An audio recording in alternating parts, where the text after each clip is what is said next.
Hey y'all, welcome back to the channel. It's been a very eventful weekend, right? With the the thing that happened at the correspondence dinner. Uh I just had to wait to see what Lion Caroline Levitt had to say this morning about what happened to the president, and she didn't disappoint. As usual, she didn't disappoint with her lion ways and her lion mouth. So I just don't understand how we can go back to normal when this president is out of office. How we gonna go back to normal with this kind of goes on? Good afternoon, everyone. Is this Later today, President Trump and the First Lady will welcome King Charles and Queen Camilla for a state visit here at the White House. First Lady Melania Trump has led all of the preparation for the state visit, which will honor the long-standing and special relationship between the United States and the United Kingdom. As I told many of you on Friday afternoon, I thought that would be my last time taking your questions until after my maternity leave. But given the attempted assassination of the president and, quote, top Trump administration officials, as the depraved shooter noted in his manifesto at the White House Correspondents Association dinner on Saturday evening, I felt it was prudent to be here today to answer your questions and inform the American people about how the administration is responding to yet another attempt on President Trump's life. Saturday was supposed to be a joyful evening, celebrating free speech and the First Amendment with all of you, members of the press. Instead, the night was hijacked by a crazed anti-Trump individual who traveled across the country to assassinate the president and as many administration officials as possible. This is the third major assassination attempt against President Trump in 2 years. No other president in history has faced such repeated, serious attempts on his life. First and foremost, the president, the first lady, and everyone in this White House are extraordinarily grateful to the brave law enforcement professionals who sprang into action to apprehend the would-be assassin and keep all of us safe. The president would especially like to express his gratitude to the men and women of the United States Secret Service who acted with the utmost professionalism, courage, and sense of duty. This includes the heroic agent who took a bullet to the chest. Thankfully, he was saved by his bulletproof vest.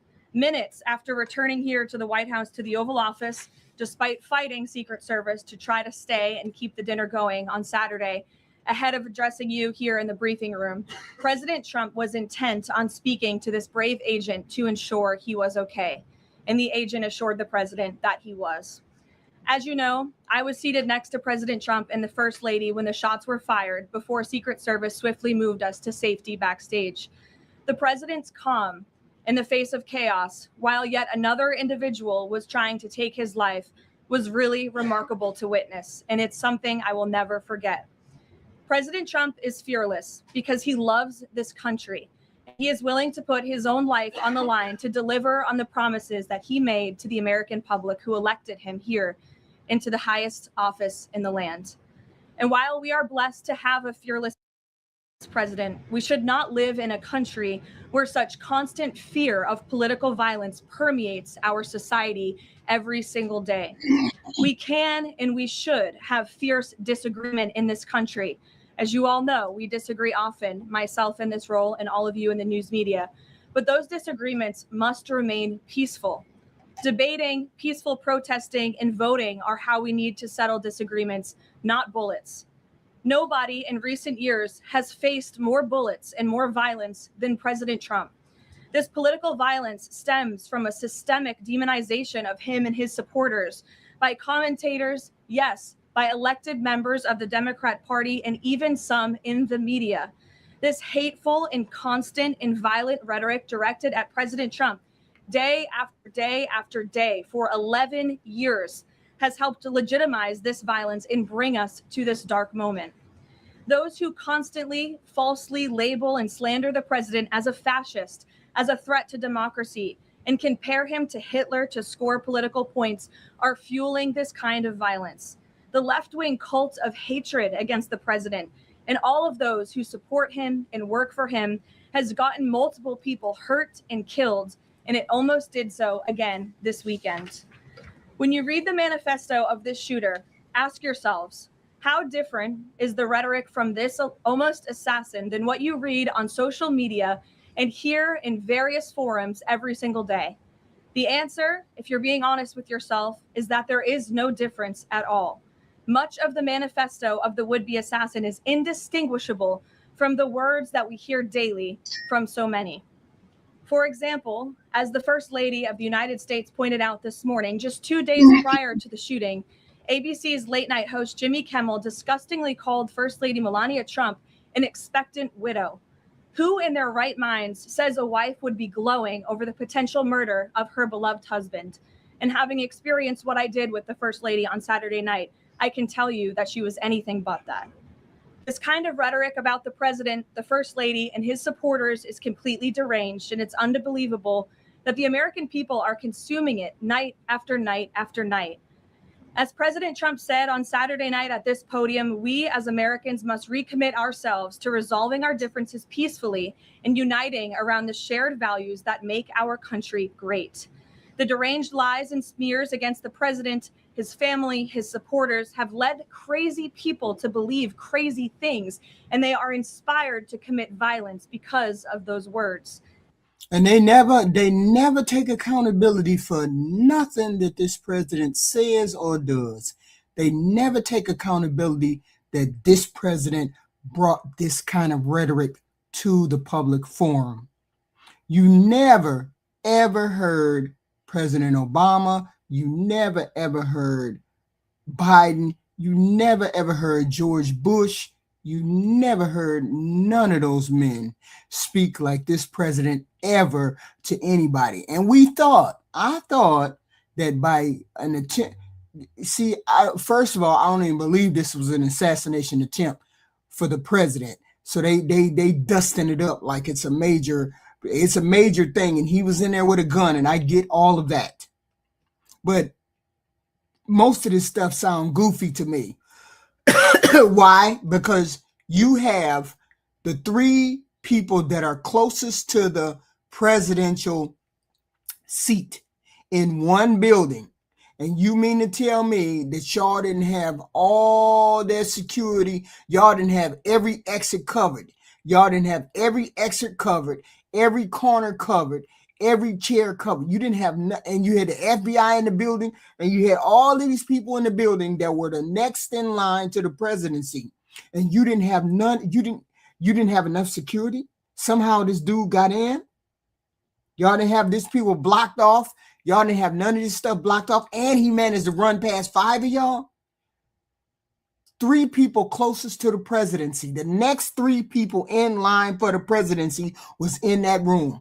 And you let somebody get in the building who had a gun. So, and he wasn't nowhere near the president. See, I'm beginning to think some of this shit be staged. Why would I put it past this president?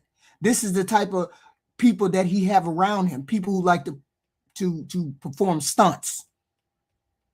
People who perform stunts that be around him, stunts and smoke screens and all that shit. It has to stop. And one more point. Saturday night served as yet another reminder of how important it is to fund the Department of Homeland Security. It is shameful that the United States Congress has kept this vital agency defunded for 73 days, the longest shutdown of a federal agency in U.S. history. The Secret Service is a vital component of DHS. It has been directly impacted by this reckless political gamesmanship. Everyone in this room who was there on Saturday night witnessed the heroes of Secret Service and federal law enforcement jump into action in the face of grave danger and uncertainty. Agents put their own lives in harm's way to protect the president, the First Lady, the Vice President, and members of the cabinet. One agent can be seen in video footage literally jumping onto the stage, not knowing where the attacker was or where the bullets were coming from at that point, to place his body in front of the President of the United States. These men and women are heroes. They perform their duties daily, and they have children and families too. And they do it despite the political turmoil surrounding their agency.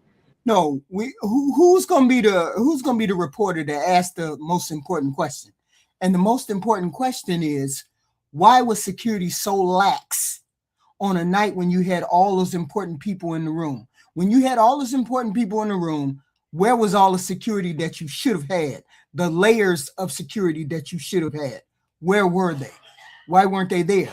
That's a failure on your part. That's a failure on a whole bunch of people's part. Let's see if Karoline puts the blame on the security. Let's see if Karoline puts the blame on the people that actually deserve to have the blame, who did not have that building and that street and everything else covered with all of those people in that room that were the most important people to the country. Let's see if she puts it on the blame on the right people. Make no mistake, this defunding of DHS should be a national scandal. If Republicans defunded DHS and we saw in another attempted assassination on a Democrat president, I would hope that the media coverage would be relentless and unforgiving, and I hope that it continues to be now. With the World Cup, America 250, the 2028 Olympics, and a presidential election all ahead, the Democrats' obstruction is placing an enormous and totally pointless burden on the Secret Service that can get more people killed. Enough is enough. There should be no further debate about this. Democrats need to do what President Trump has been calling on them to do for 73 days in a row and fund the Department of Homeland Security, period. This is a national emergency, and every member of Congress needs to put their country over party and get the Department of Homeland Security funded. With that, I will take a few of your questions today. Daniel, thank you for being here. Why don't you kick us off? Thank you, Karoline. The president, Saturday after the assassination attempt, came here. He emphasized that law enforcement did their job, keeping everyone safe at dinner. House Speaker Mike Johnson came out and said he believes the president needs greater protection. What is the White House's message to the millions of Americans who wake up here today nervous, uneasy about the safety of the president at events like this and safety of their cabinet members? Well, we certainly understand their fears and their worries. As you heard from the president himself, he continues to have trust in the United States Secret Service. As I just said, these are great men and women who are doing their jobs and performing their duties honorably. As we all witnessed on Saturday evening, within minutes, the president, the first lady, the vice president, members of the president's cabinet were ushered out of the room. The perpetrator who sought to inflict massive harm, as we all now know with the release of the manifesto on administration officials and the president himself, was stopped at the security parameter that was set up. He tried to charge through it, as you saw on video, and he was quickly neutralized by Secret Service, and thank God that he was. With that said, obviously, the White House is always asking the tough questions and ensuring the safety of the president. I understand there will be a meeting early this week convened by the White House Chief of Staff, Susie Wiles, with top DHS leadership, members of the United States Secret Service, and our own operations team here to ensure the safety and the security of the president, as we do have many of these major events moving forward. So we're always monitoring operations and procedures, always asking the tough questions to ensure the president is safe, and the American people should be assured there's no higher priority for the president and his staff than the president's safety. No, it was a failure on you. It was a failure on the security. They should have ran that person down. Why didn't they run that person down? Why didn't they run all those people that were in that hotel? Why didn't you run all of those people down? Question is, why did you put all those people into the hotel if they weren't background checked, if they weren't fact checked? You didn't fact check these people. You should have said, you should have cleared that hotel. They should have cleared that hotel. You will get credit, and you will be able to go to another hotel days before, and then they shouldn't have never let nobody know nobody was in the hotel, and then they should have had that whole thing. Why would you not clear that hotel and have this goofy that's upstairs with guns or downstairs with guns or wherever he was at? Why didn't you all have that hotel cleared out to make sure that nobody came out those rooms, nobody was in those rooms? We got to check every room, make sure ain't no guns in it. We got to go through the whole thing. Why y'all didn't do that? And the three top people that run our government was in that hotel. Once you knew they was going to be in there, you should have did that. You said that you thought that gaggle out of the sticks would be your last one before your baby Back in 2024, when the president had the attempt on his life, Butler, you cut your paternity leave short back then. You're obviously back here today after Saturday. Can you just elaborate a little bit why you felt it was important to be here to bring to the media and talk to the American people from the stand? We don't care why she's back here. She lies every time she opens her mouth. Nobody cares why she's in front of the podium. Go have your baby for your old man. Sure. It's sort of crazy timing when you put it that way for both children with 2 assassination attempts against the president. I'm honored to work in this job. I view this job as the president's spokesperson and the White House spokeswoman as public service. It's not just any job. I'm honored to do it, and I'm honored to work and speak on behalf of President Trump, who has faced unprecedented adversity and challenge. She makes it sound like no president had a assassination attempt. The last president, Joe Biden, had assassination attempts. They thwarted those. We never heard about them. Obama had 11 assassination attempts. They were thwarted. We never heard about them. Every time there's an assassination attempt on this goopy president, we got to hear about it. We never heard about the ones on Obama and Biden and George Bush. Why we got to hear about yours? We understand that sometimes it happens in public. This was a public thing. Of course, we should have heard about this. But the first 2, I guess they were in public too. But other people had plots against them too. She's making it sound as though this president is the only president that ever had assassination attempts. There's plenty of assassination attempts against the other presidents. Okay? Plenty. And I'm honored to work for him. And again, as I witnessed on Saturday night, just his dogged resolve and determination to get back onto the stage. And he was pushing Secret Service and law enforcement to allow him to address. And that really, I think, hopefully gives the country the type of strength that we need. And I certainly know as his spokeswoman, and I can speak on behalf of all of the staff here. I don't know. Why wouldn't that be considered a failure? Why wouldn't it be considered a failure that this man got as close as he did to the president and any of the people in the cabinet? Why wouldn't that be considered a failure in security? I don't understand what's going on. Okay. I don't understand why you wouldn't consider this a failure in some way, shape, or form. That man was in the building. He was in the building with guns in a room. Why wasn't those rooms checked out before anything started? Let's do a Queens. 4 of y'all take each floor. And we need to go in the room. We need to scope out the room. We need to make sure ain't no guns in there. We need to make sure ain't no goofy shit going on. 4 agents per floor. It was no more important business on this planet than to keep those 3 people that are in line succession of the presidency. It was nothing more important than that. And they failed to do that. So why wouldn't it be a failure on their part? And I don't know how they sweep hotels. I don't know how they do none of that stuff. But I do know all the cabinet, the 3 people in line for the presidency, the House Speaker, Senate Speaker, all of them, the FBI man was in there, CIA man was in, all of them was in that doggone room. There should have been 100 Secret Service agents. This should have been 100, 1,000 of them surrounding the hotel, in the hotel, running through rooms, running down people. That's crazy. It's a security failure on their part. The White House, the president inspires all of us to just keep going and keep fighting every day. Thanks, Daniel. And congrats to you on your new baby. He's beautiful. Aisha. Just on the rhetoric, you mentioned the First Lady. I don't know, WOL thoughts. Yes, she did say 3 assassination attempts. She said 3.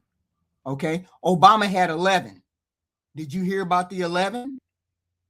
And Jimmy Kimmel's comments were, "Mrs. Trump, you have a glow like an expectant widow."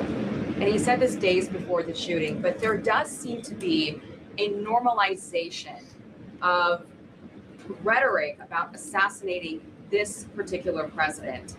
How can this administration try to put an end to this? Well, I think you heard it directly from the president. No, she said it when she first came out. You haven't been listening. She said it before I said anything. She said it before I said anything. I let her talk for about 9 minutes. In them 9 minutes, she said something about assassination attempts. Please listen to the video. Saturday night, Aisha, that in his words, we need to recommit ourselves as a country to toning down the rhetoric and to unifying around what makes our country great.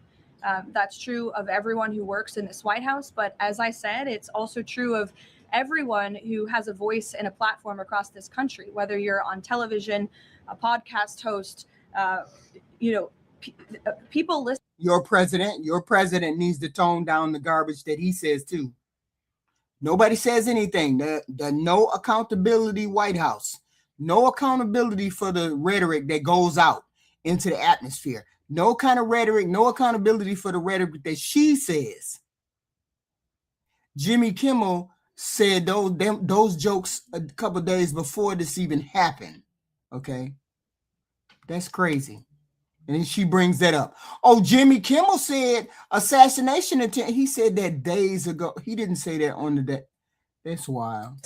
And when you have mentally disturbed individuals across the country who are listening to this crazed rhetoric about the president day after day after day, it inspires them to do crazy things. And unfortunately, it's not just the media. It is the entire Democrat Party has made the entire Democratic Party, not the Republican goofies. All the FBI reports say this is primarily on the Republican side, where they radicalize all that information. FBI reports say radicalization has happened more on the right than it has on the left. But if you don't read and you don't read the reports and you don't know anything about the report, you would think it's the left. It's not the left, it's the right, according to FBI reports that have been radicalized by this president's speech. Pitch to voters across the country that Donald Trump poses an existential threat to democracy, that he is a fascist, and that they compare him to Hitler. Well, he is a fascist. He is and he's a scammer. So, I mean, these are despicable statements that the American people have been consuming for years. And so many mentally... It makes sense that they attack Trump because Trump is a scammer and he lied and scammed. He scammed the goofies out of their money, scammed the goofies into voting for him, scammed the goofies into believing that he was for America first. That's why they mad. I ain't voting for President Trump no more. He lied. Yes, he did lie to y'all. Y'all goofies believed everything he said. He lied to y'all. He cared about the rich people. He want to get the rich people money. He's scamming us right now. $10 billion from the IRS. How that ain't no scam? He been scamming. Those people who got scammed, the ones who voted for him, are madder than us. We already know what he is. Us Democrats already know he's trash. It's the Republicans that voted for him that are finding out that he's trash. Disturbed individuals are led to believe these words are truth and then are inspired to act on it.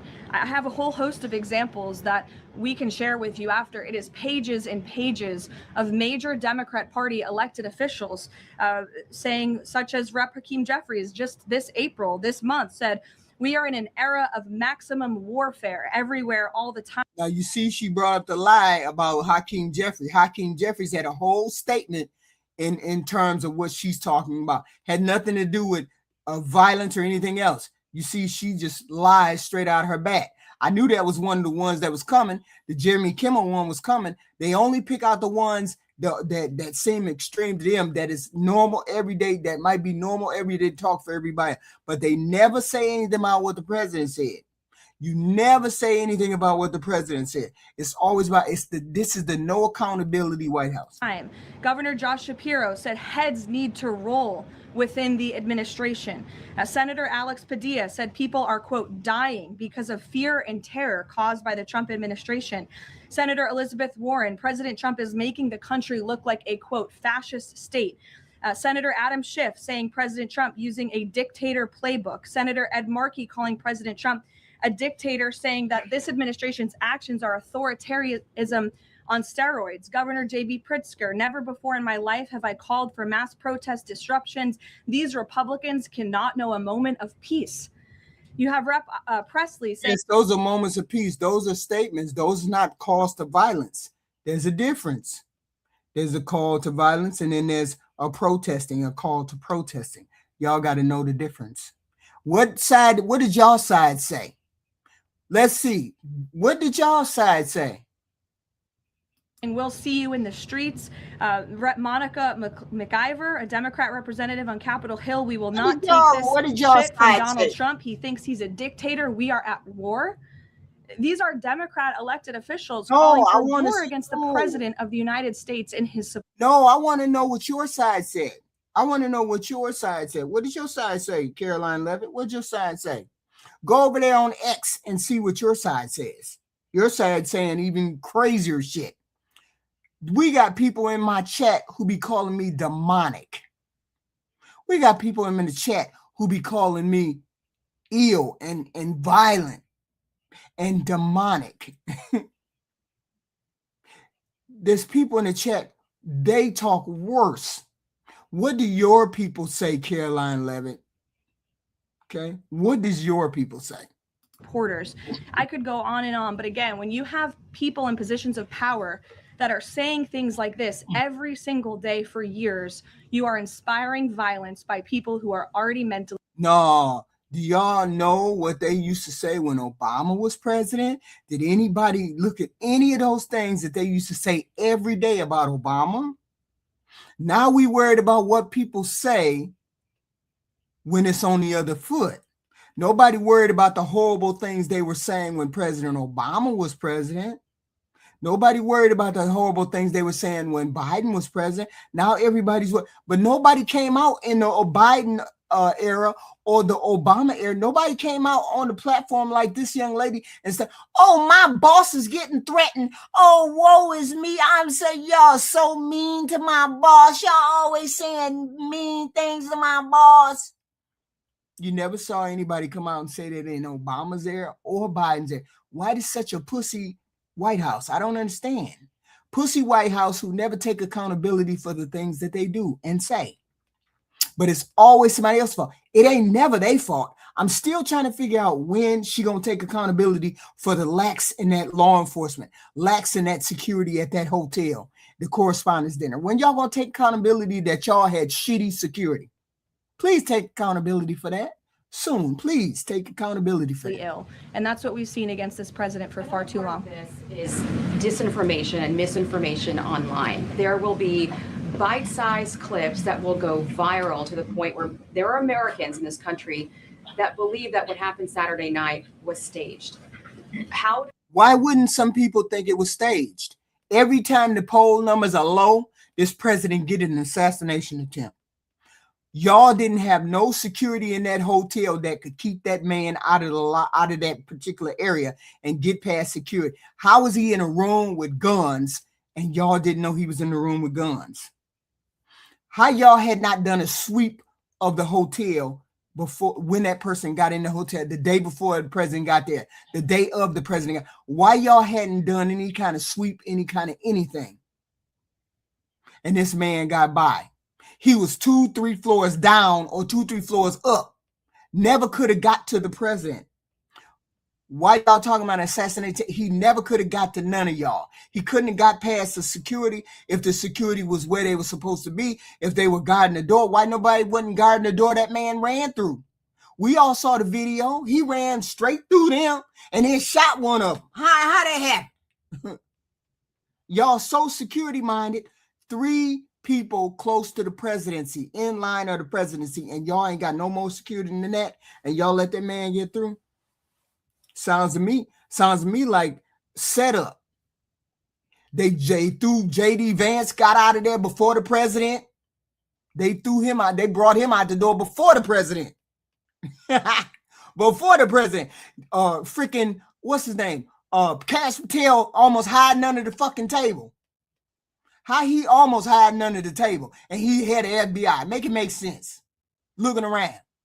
Other dude, white, last name white, he's sitting at the table just looking around. He said it was exciting, man. This is exciting. Why wouldn't we believe it's some kind of stage, some kind of setup? Why wouldn't we believe that? Does this White House tackle that with social media companies out there, whether it's X, Facebook, Instagram? How do they work with these companies to make sure that doesn't get out of control? It's certainly a good question, Aisha. I don't have tangible answers for you on what we're doing with social media companies, if anything at all. What I will say is it's very important to us that we get the truth and the facts about this case and any case out there as quickly as possible to dispel some of that crazy nonsense that you do see running rampant online. It doesn't matter whether he's bulletproof, Goofy. He's the head of the FBI. He's supposed to be running towards the sound of the gunfire. He's not supposed to be cowering under the table. I'm supposed to be cowering under the table. He's not supposed to be cowering under the table. He's the head of the FBI. What do you mean? He's supposed to be going to see what's going on. He's literally almost, you could see him ducking down, looking around. You the head of the FBI. What the fuck you doing? And I think the Department of Justice and the FBI thus far have done a good job of disseminating the truth and the facts about this alleged attempted assassin, the perpetrator in this case. And I understand he'll be arraigned in court very soon. You all see that, in the Department of Justice will be giving a briefing and an update later today. So as far as we're concerned, just providing maximum transparency, and hopefully people will believe the truth rather than the lies and the conspiracies that so often do go crazy on social media. Caroline. Rachel. Thanks, Caroline. Does the administration view this as a security failure? Do they view it as a security failure? I view it as a security failure. Do they view it as a security failure? Or are we gonna give them big ups, all of them big ups, for letting that dude run through there and shoot one of y'all?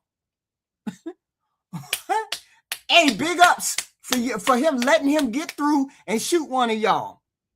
What? Let's see if the no accountability White House takes accountability for this lax in security. Or did the protocols work as they were designed? The president has said he believes that the protocols worked. Again, you had a perpetrator who tried to breach the security parameter that was set up by Secret Service, and he was running as fast as he could and was immediately neutralized moments later. And again, having been right up there on the stage with the president and the first lady. Yeah, but he was able to get a shot off. That's what you're not getting. He was able to get on the floor, get a shot off, run past 5 dudes, make it make sense that it wasn't a security failure. But is this no accountability White House going to take accountability for that? I can tell you it was seconds before we were told to get down, and it was seconds before we found ourselves in the hold room backstage. It all happened literally within a matter of seconds. The president, the vice president, and the first lady being pulled to safety. That is not done if there's a lapse. So Secret Service did their jobs well. They communicated with one another to remove the president and the vice president to safety as quickly as they could, and obviously to neutralize the shooter as well. And thank God they did, because if that man was allowed into that ballroom, it would have been a much different scene. And just one more follow-up on just how the White House could be rethinking security protocols going forward. I mean, we all remember after the attempted assassination in Butler, there were indoor rallies that were held after that. Is that out of the question, changing any additional security protocols when it comes to how the president does these events that are outside of the White House? I definitely wouldn't say changes are out of the question. I think, again, that it's up to the White House here, and we view it as a great responsibility to ensure the maximum safety of the president and the vice president and the entire cabinet. And so we're always looking for ways to improve security. I think if you just sit here and say everything is perfect all the time, that's not a good way to operate. And so the White House will continue to engage with DHS and with Secret Service to find ways to improve and strengthen security. But as far as Saturday night is concerned, the president was satisfied with the response, and he's very grateful to the men and women who provided the. That's wild to me. Why would you be satisfied? They didn't get to me, so I'm satisfied. They didn't get on the floor, so I'm satisfied. Wow. That's why people keep thinking every time you turn around, you have an assassination attempt, and they don't get this motherfucker. They don't get to him, but it's always an attempt. Always an attempt. And it always happens when your poll numbers is at its lowest. What's going on? What's going on? Response for him and his wife and members of his team. Caroline. Deanna. Thanks, Caroline. The president has talked about rescheduling the dinner within 30 days. Does he have a specific venue in mind? And would he consider hosting it at the White House? Well, unfortunately, we don't have a room big enough here at the White House, which is another point to be made. And the president is absolutely right. It's why the White House. That's why he asked to have the ballroom finished. There's a lawsuit against the ballroom happening. So he wants you to finish with the lawsuit. He wants you to drop the lawsuit and get the ballroom finished so we can have stuff in the ballroom. Y'all do know there's a bunker underneath that ballroom, right? There's a bunker that people can go in and get locked in there, right? Y'all do know that, right? This ballroom project is not just a fun project for President Trump, like you will read in the media. It is actually critical for our national security that a larger, secure building on this complex, which is the most secure complex in the world, is built to accommodate not only large amounts of guests, but also the president, the vice president, members of the cabinet. The line of succession in this country should be able to gather freely in safety without the fear of threats or political. But there was a line of people. There was a line of succession there on that night, and you had a gunman. Should never have happened. There was a lax in security, but this no accountability White House won't even admit that there was a lack in security because they should have found that man before he got to that floor. Violence, and the White House ballroom will provide that, and so it's critical that we get this project done as quickly as possible. Iran as well. Thank you, Caroline. Thank you, Caroline. Two questions, if that's all right. First, on the security situation on Saturday, kind of a follow-up here. Previous administrations have sent both the president and the vice president to the dinner, but after the foil attack on Saturday, if the dinner is rescheduled, would President Trump and Vice President J.D. Vance both plan on attending? And is it wise to have both of them in the same spot, given the presidential line of succession that you mentioned a second ago? It's definitely a good question, and I know that it's one that will be raised. I can assure you. I raised it when I first heard about the shooting. I said, how do you have all the cabinet members? You got the head of the FBI, you got the vice president, House Speaker, Vice President, President, and the Senate Speaker. You got them all in the same room, all in the line of succession, and then you have a breach of security like this. You cannot call it anything other than a security failure. You cannot call it anything other than security failure on their part, on all of their parts. But there's no accountability. White House won't say that. It's all their fault. Nobody should have got through. They should have got that guy up out of that hotel before he even got started. The president intends to attend the event, as he has told all of you publicly. I don't want to rule in or out the vice president's attendance, but certainly that's a conversation that will take place. Iran has proposed a mutual reopening of the strait, leaving the nuclear discussion for later in the process. Given that the nuclear program has been a red line for this administration, would the president agree to that kind of phased negotiation? Well, only because it's been reported. I will confirm the president has met with his national security team this morning. The meeting may be ongoing, maybe not. I don't want to speak affirmatively because I was prepping to come out here, but the proposal was being discussed. I don't want to get ahead of the president or his national security team. What I will reiterate is that the president's red lines with respect to Iran have been made very, very clear, not just to the Yes, his red lines have been made very, very clear. The red lines are they cannot have a nuclear weapon, and they have to open the Strait of Hormuz. And Iran says no. And they want them to give up their proxies and Hezbollah and all the good things. And they're not willing to do that. They're not willing to give up the Hezbollah and the proxies and all that. Iran is not willing to do that. And they're not willing to give up their uranium either. And like I said, their uranium is 300 miles in Iran, inside of Iran, 300 miles in, which means you would have to have foot soldiers. You would have to have boots on the ground in order to get it and retrieve it.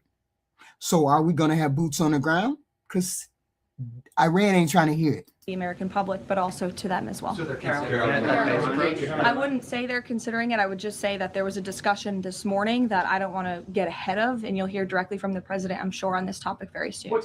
And that's why the last meeting on that Saturday in Islamabad in Pakistan didn't yield any kind of results, because Iran said, hell no, we're not giving up our proxies, we're not giving up our uranium, and we're not opening up the Strait of Hormuz. The problem right here is the president has no leverage against Iran. This is why Iran is winning this war so far, because we have no leverage against them. they can continue to make the Strait of Hormuz unnavigationable, as they would say. They can continue to make it dangerous for ships, for cargo, for ships, barges to go through there. They can do that every day. And you would have to get boots on the ground in order to get that uranium from Iran. What are you going to do? You're going to bomb the country, bomb it out of existence? Is that what you're saying? So there's no leverage that the United States has. They only have the might and power. They only have the might. And you could just keep bombing, but they're still going to do what they got to do. And eventually, people are going to say enough is enough. Okay. I'm going to ask you about the Fed chairman, but first, 3 assassination attempts in 3 years. Is this going to change the type of events that the president? Oh, yeah, I forgot to say. This was the first time that the president attended a correspondence ball. The first time out of 2 terms. He had 1 term and he never came. This is the first time he ever came to a correspondence ball. They had lax in security. They acted like it wasn't no big deal. We got the FBI crouched under the table. They took the vice president out first. And it was in a hotel that they should have swept and cleaned out. Why wouldn't we think this is a scam? Why wouldn't we think this is some kind of joke of an assassination attempt? Every time this president's poll numbers get like this, he get an assassination attempt. And on top of all those other factors. Never attended a ball before, never wanted to attend a ball, never decided that he was going to go. Now he wants to go. And this is when we have another assassination attempt? Why wouldn't we think it's a fake assassination attempt? Why wouldn't people think that? Goes to. Well, again, that's going to be part of the conversations moving forward. But as you heard from President Trump, he does not want these deranged lunatics and these grave acts of political violence to change our American way of life. And I think it's a very brave thing for him to say. It'd be very easy for him to just hunker down here at the White House where he knows he's safe. But the president wants to be out across the country. He wants to go across the country to meet with Americans. He wants to celebrate the 250th birthday of our nation's anniversary this summer. As you know, we're gearing up for a big UFC fight here on the South Lawn. So there's many exciting events I know the president wants to be part of and will be part of moving forward. He's undeterred in that way, and it's something that inspires all of us here to keep going. Senator Tillis is now dropping his objection to allowing Kevin Warsh to be confirmed because the DOJ has closed their investigation. Is the president satisfied that an inspector general report into the Federal Reserve is enough to look into these renovations? The president understands that the inspector general has greater tools at their disposal, perhaps even more powerful than a grand jury, to continue investigating the financial mismanagement of the Fed building, which is a priority for the president. Look, he's a builder himself. No, he's a petty human being. He's a petty human being, and he couldn't fire Jerome Powell. Jerome Powell's term is up in May, so it's a null and void. Now you're going to drop the lawsuit because he's not going to be the Fed anymore. So there's no point in you trying to get him out of office. There's no point in you trying to sue him because he's about to be out of office come a couple weeks. So let's just drop it now. Ain't no big deal. It never was a big deal because it was just something petty that the president wanted to do with his petty ass. When he sees something has a lot of cost overruns, is taking too long, and in this case, ripping off the American taxpayer, he wants to get to the bottom of it. I understand Senator Tillis put out a statement saying he'll support. No, he don't. He don't want to get to the bottom of it. Otherwise, he wouldn't have dropped the suit. He dropped the suit because it was invalid. and Powell wasn't worried about it because it was invalid. It was just one of those suits that the president likes to call on people. Yeah. Support Kevin Warsh's confirmation. That has been our position all along from day one. He is more than qualified for the job, and we look forward to working with the Senate on his swift confirmation process. Megan. As a follow-up on that, Ain't that what she said about every person that this president has put into office? Cash Patel, Bondi, no, ain't that, and Hegseth, wasn't this the same thing she said about them? He's the most qualified person. We just love them. They just the best. And now we finding out all these people goofies. Ain't that? See, that's why I call her the lying Karoline Levitt. Because you listen to the things she say, and half the shit she say is a lie. We done found out that the people that President Trump put in his cabinet are goofies, drunks, and thieves and scammers. Worse, will the president be satisfied once the Fed's Inspector General finishes that investigation, even if it finds no evidence of wrongdoing? Well, that's a hypothetical question. I'll let the president speak on it when we see the results. It's obviously far too early to say. And relatedly, as a follow-up, now that it looks like Warsh will be confirmed by the end of Jay Powell's. No, nobody's lied as much as this press secretary. She lies every time she puts a thought out. This is only this second. No, I'm sorry. Who's behind her is that other one who was the press secretary in Donald Trump's first term. Chick with the brown hair. She was a liar too. Term. Is he still considering firing Jay Powell if he stays on as governor after that? I haven't talked to him about it specifically, but I think the president will be satisfied once Kevin Warsh is confirmed as the Fed chair, which he should be.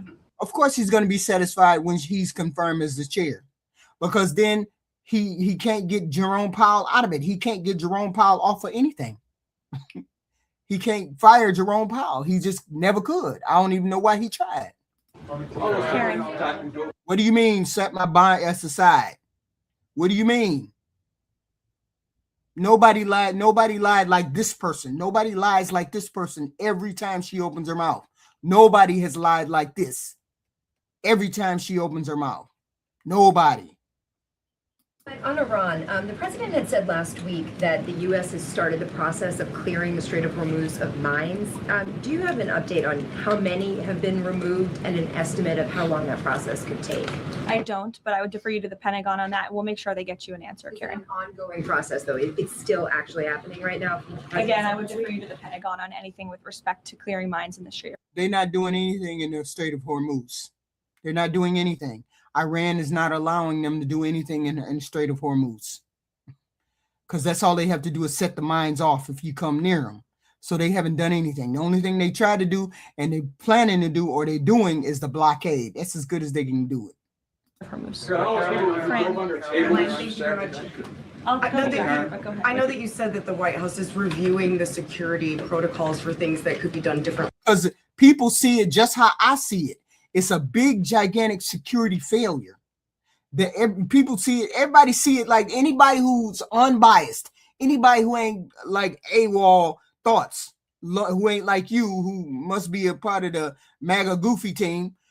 Everybody sees it as a security threat. It was a security lapse in security. That's why they keep asking the question. It's the third person that's asking about security lapse, because it was a security lapse.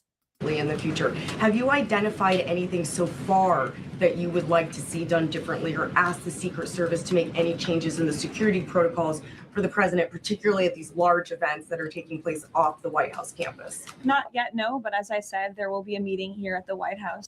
Yes, I heard you say that, but that's the only thing that you agree with. Everything else, you giving me the goddamn MAGA talking points.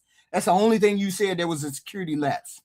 In the earlier half of this week, so those conversations will take place. And on the line of success, and I would also just add, look, the Secret Service does not detail their procedures or operations to the public for obvious reasons, because you have crazy people who try to hijack them and get around them. So these conversations will take place in private, but if adjustments need to be made to protect the president, they will be made. You ain't the only person that I'm talking to. I'm talking to I'm talking to an audience that will watch this later, whoever watches this later. Most people know it's a security lapse. Why is this this lady right here, Karoline Levitt, saying, no, it's not a security lapse. No, it ain't that. It ain't that. It ain't our fault. Ain't none of it our fault. It's the Democrat talking points. It's their fault. It's no accountability whatsoever for y'all not securing the line of succession to the presidency, the cabinet, the FBI, all those people. No accountability for what they're supposed to be doing or what they should have done. This is all their fault. This is the no accountability White House. Just doing like it does, for instance, with a joint address to Congress for these large events, and designating someone as the designated survivor for future large events that the cabinet attends. Well, those conversations ahead of the walk of dinner did take place, but there were several members of the cabinet in the line of succession who did not attend for various personal reasons. So designated one survivor was not necessary, as we had several members who were not there already. Caroline, all the people forced to dive under tables and fearing for their lives on Saturday night, including many of the people in this room, myself included. What is the president's message to those people who experienced that terrible trauma and maybe are still fearful today? I think he would say, as he sort of did on Saturday night, coming in here in his tuxedo, we can't allow these crazy people to let us be afraid. We have to keep moving forward, showing up, doing our job, celebrating our country, and doing what we know is right. But certainly we'd like to see the rhetoric against this president and his supporters toned down, because it is inspiring these crazy people across the country to target not just the president, but those who work for him and those who support him. And it must end. Is he following the arraignment of the suspect today? Yes, he is. And I know you all want to follow that too. It's happening in a few minutes. So I'll let you all go. The Department of Justice is also going to be speaking momentarily following the arraignment. And I pray that this is the last time I speak to you for some time until after my maternity leave. So thank you guys. So that's very subtle message. Yeah, Patel, or she got to deal with the Patel person. They had did they have the what is it? What was it called? It was a presser for Raymond, right? Okay, there you go. That's it. Let me put that on there. The presser for the presser for the Raymond presser. I'm sorry. Puro. What's the name? I hate when I catch these small. Let's see. What'd she say? What did this lady say? And is being charged with 2 counts, 924C, using a firearm during a crime of violence, and a second crime under 111, which is assault on a federal officer using a dangerous weapon. Mm-hmm. Now, as you all know, there was an individual, a uniformed Secret Service officer, who was shot. And fortunately, he is doing all right and he will be fine. But it is clear, based upon what we know so far, that this individual was intent on doing as much harm and as much damage as he could. And thankfully, because of the checkpoint right outside the ballroom, where thousands of people were situated to hear the President of the United States, because that checkpoint worked, there was no one who was injured when it was clear where this defendant was going. Now, I want to make one comment. As a participant, someone who was in the ballroom, who came this evening to be part of a very lovely event at the White House Correspondents' Dinner, I, for the first time, was in a situation where there were shots fired, shots heard, and a whole room went silent. When I lifted my head and when I looked up, every law enforcement officer was out there as we all had our heads down, thousands of them. These are the men and women every day. Except Kash Patel. Except Kash Patel. Let's be clear. The FBI, the head of the FBI was damn near hovering under the table. Let's be clear. We didn't see him. We got a picture of him. Who do what they do silently, and they do it with courage and with dignity. Thank God for our partners, the FBI, the Secret Service, the Metropolitan Police. All of them tonight acted so quickly that they prevented what could have been a horrific event where we were all sitting there in one room. The defendant will be arraigned on Monday in federal district court, but make no mistake, there will be many more charges based upon the information that we are learning in this very fluid situation. Thank you. Now the defendant is being charged with 2 counts. All right. So they got their guy. They got their guy. The guy is there. I could have sworn I saw he was is he black? I think he's black or whatever he is, right? We saw him. So look, the situation with this correspondence dinner, there's a lot of failures, security failures. She said right outside the ballroom. She said they were right outside the ballroom. Were they right outside the ballroom? I thought they were like 3 levels above or 3 levels below. 2 levels above or 2 levels below. That's what my understanding was. I thought he wasn't even on the same floor. That was my understanding. I could be wrong, but I thought they were on a different floor. Who knows? Who knows? He never should have got as far as he did. And I mean, that's fine.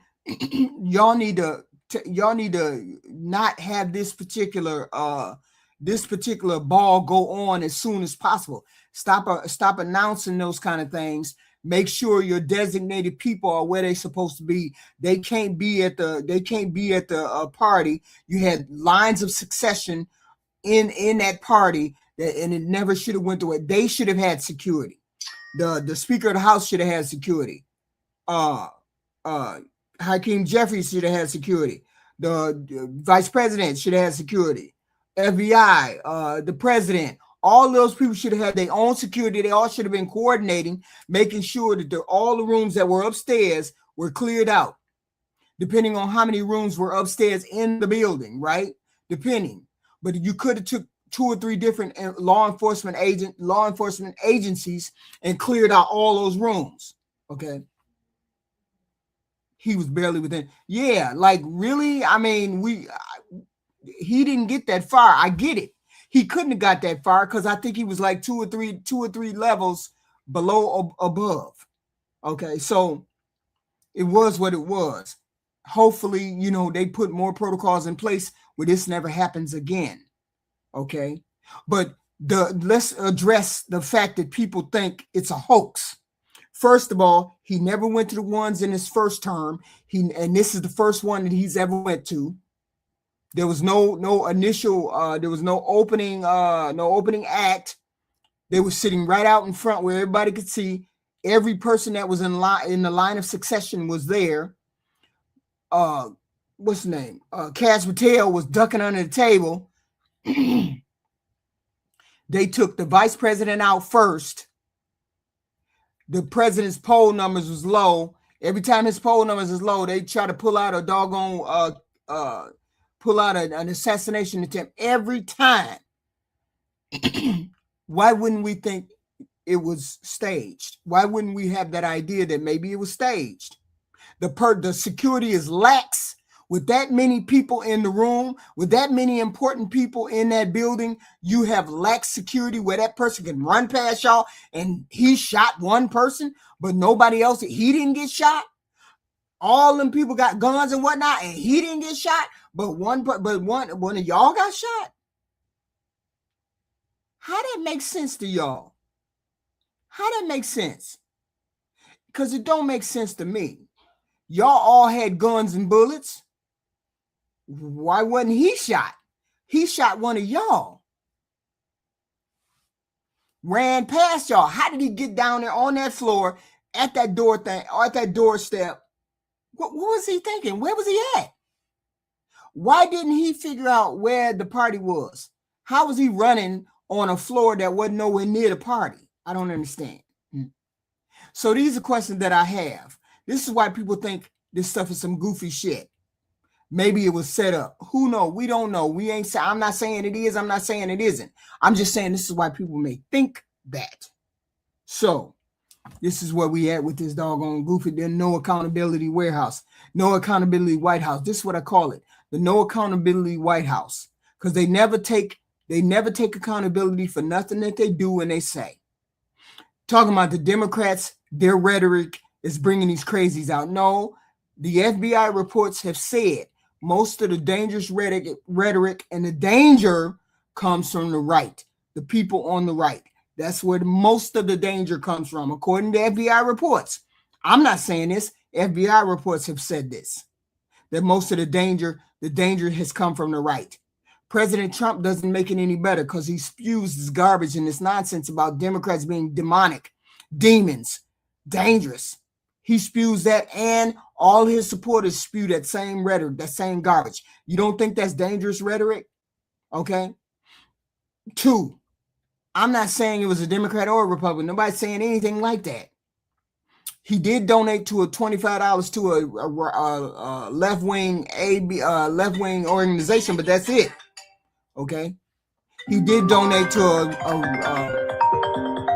wait a minute. He did donate to a left-wing organization, but that was neither here nor there. That's what he did. He also, as I explained to AWOL Thoughts, I said most Democrats understand that this president is a scammer and this president is shitty. We understand that. No need to try to off him. It's the people that didn't know he was a scammer, the people who got scammed, the people who got misled, the people who think he's America first. Those people are the ones that are disillusioned. Those are the people that are disillusioned. People who found out that he was a scammer. Oh man, I voted for this dude and he a scammer? Yes, he's a scammer. He's been a scammer. He's always a scammer. He's always been a scammer. We knew that.